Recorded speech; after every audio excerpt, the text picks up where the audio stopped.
Now, climate change is just one of many issues where our security is linked to the rest of the world. And that's why the third big question that we have to answer together is how to keep America safe and strong without either isolating ourselves or trying to nation build everywhere there's a problem. I told you earlier, all the talk of America's economic decline is political hot air. Well, so is all the rhetoric you hear about our enemies getting stronger and America getting weaker. Let me tell you something. The United States of America is the most powerful nation on earth, period. Period. It's not even close. It's not even close.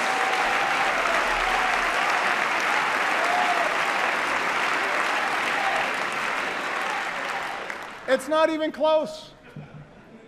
We spend more on our military than the next 8 nations combined. Our troops are the finest fighting force in the history of the world.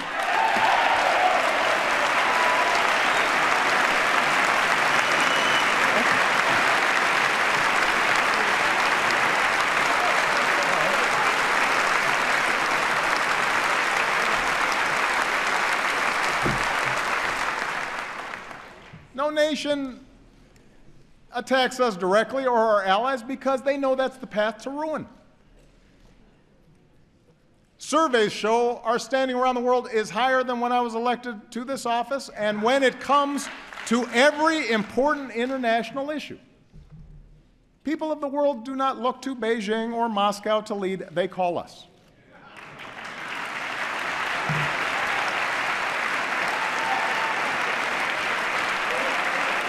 So,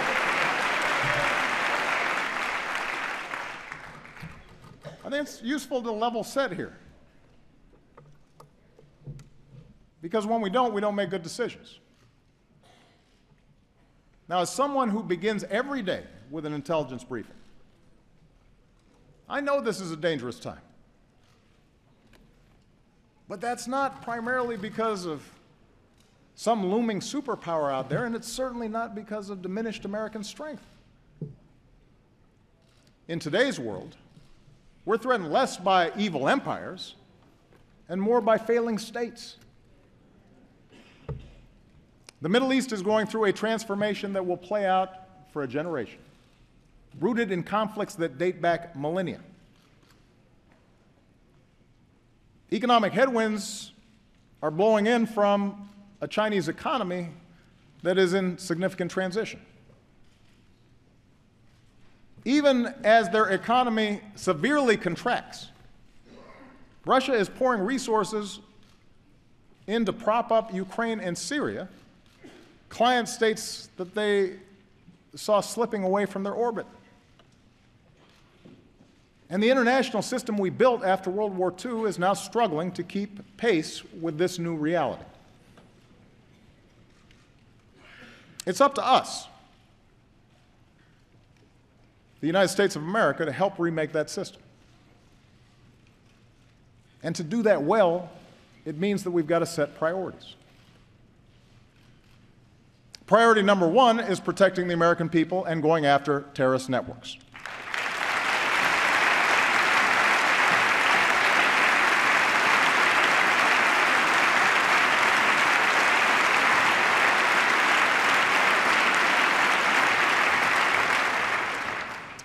Both al-Qaeda and now ISIL pose a direct threat to our people because in today's world, even a handful of terrorists who place no value on human life, including their own, can do a lot of damage.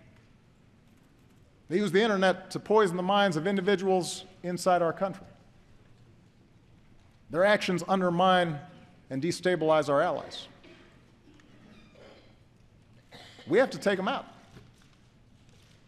But as we focus on destroying ISIL, over-the-top claims that this is World War III just play into their hands. Masses of fighters on the back of pickup trucks, twisted souls plotting in apartments or garages, They pose an enormous danger to civilians. They have to be stopped. But they do not threaten our national existence. That is the story ISIL wants to tell. That's the kind of propaganda they use to recruit. We don't need to build them up to show that we're serious. And we sure don't need to push away vital allies in this fight by echoing the lie that ISIL is somehow representative of one of the world's largest religions.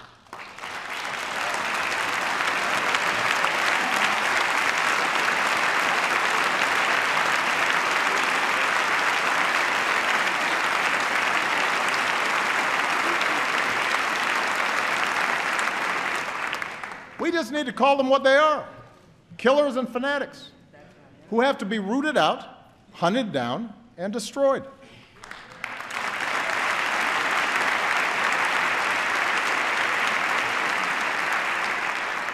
And that's exactly what we're doing. For more than a year, America has led a coalition of more than 60 countries to cut off ISIL's financing, disrupt their plots, stop the flow of terrorist fighters, and stamp out their vicious ideology. With nearly 10,000 airstrikes, we're taking out their leadership, their oil, their training camps, their weapons. We're training, arming, and supporting forces who are steadily reclaiming territory in Iraq and Syria.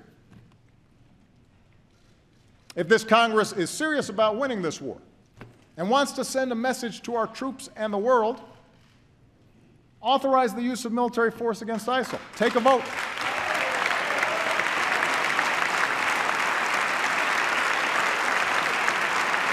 Take a vote.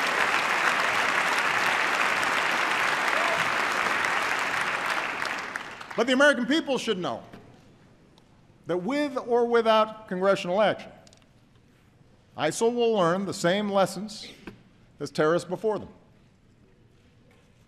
If you doubt America's commitment, or mine, to see that justice is done, just ask Osama bin Laden.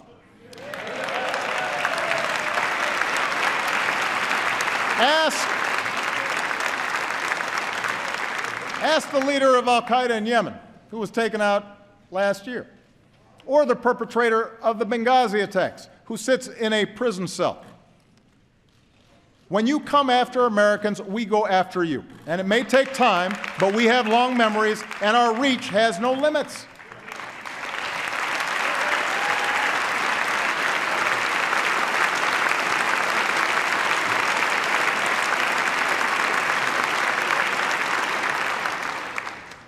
Our foreign policy has to be focused on the threat from ISIL and al-Qaeda.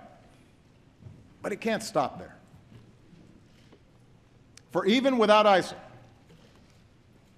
even without al-Qaeda, instability will continue for decades in many parts of the world. In the Middle East, in Afghanistan and parts of Pakistan, in parts of Central America and Africa and Asia. Some of these places may become safe havens for new terrorist networks. Others will just fall victim to ethnic conflict or famine, feeding the next wave of refugees. The world will look to us to help solve these problems. And our answer needs to be more than tough talk or calls to carpet bomb civilians. That may work as a TV soundbite, but it doesn't pass muster on the world stage. We also can't try to take over and rebuild every country that falls into crisis, even if it's done with the best of intentions. That's not leadership. That's a recipe for quagmire, spilling American blood and treasure that ultimately will weaken us. It's the lesson of Vietnam. It's the lesson of Iraq, and we should have learned it by now. Now,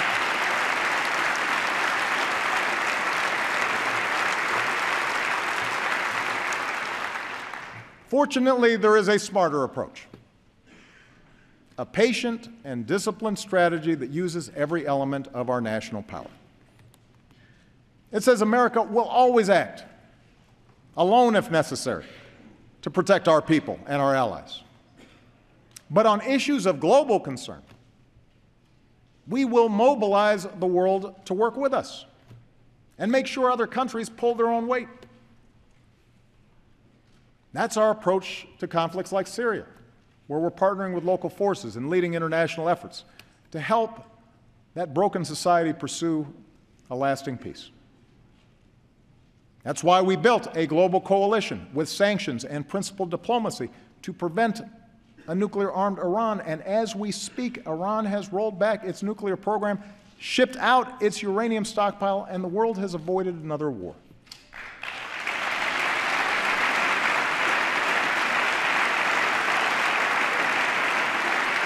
That's how we stopped the spread of Ebola in West Africa.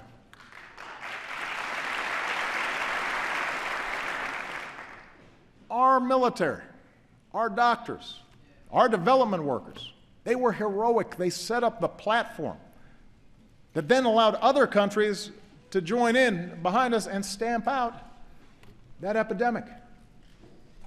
Hundreds of thousands, maybe a couple million lives were saved. That's how we forged a Trans-Pacific Partnership to open markets and protect workers and the environment and advance American leadership in Asia. It cuts 18,000 taxes on products made in America, which will then support more good jobs here in America. With TPP, China does not set the rules in that region, we do. You want to show our strength in this new century? Approve this agreement. Give us the tools to enforce it. It's the right thing to do.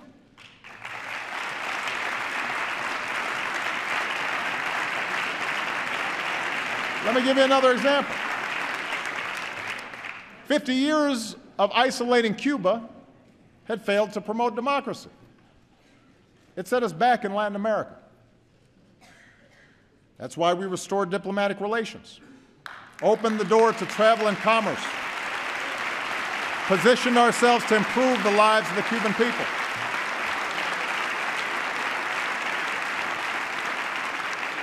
So if you want to consolidate our leadership and credibility in the hemisphere, recognize that the Cold War is over. Lift the embargo.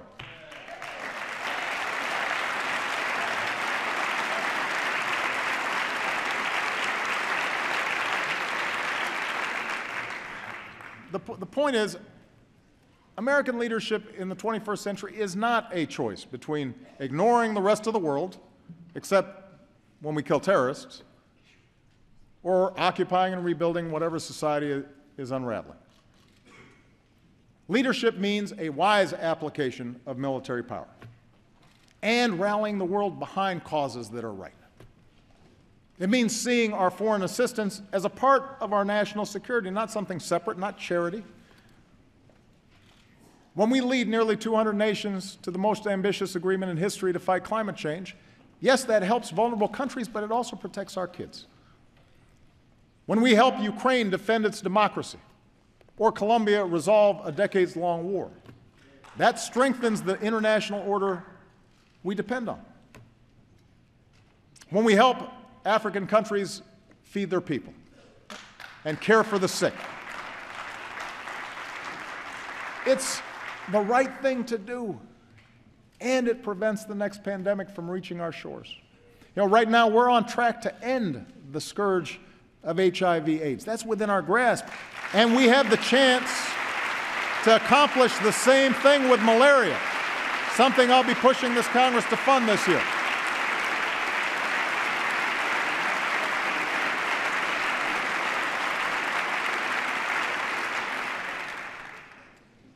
That's American strength. That's American leadership.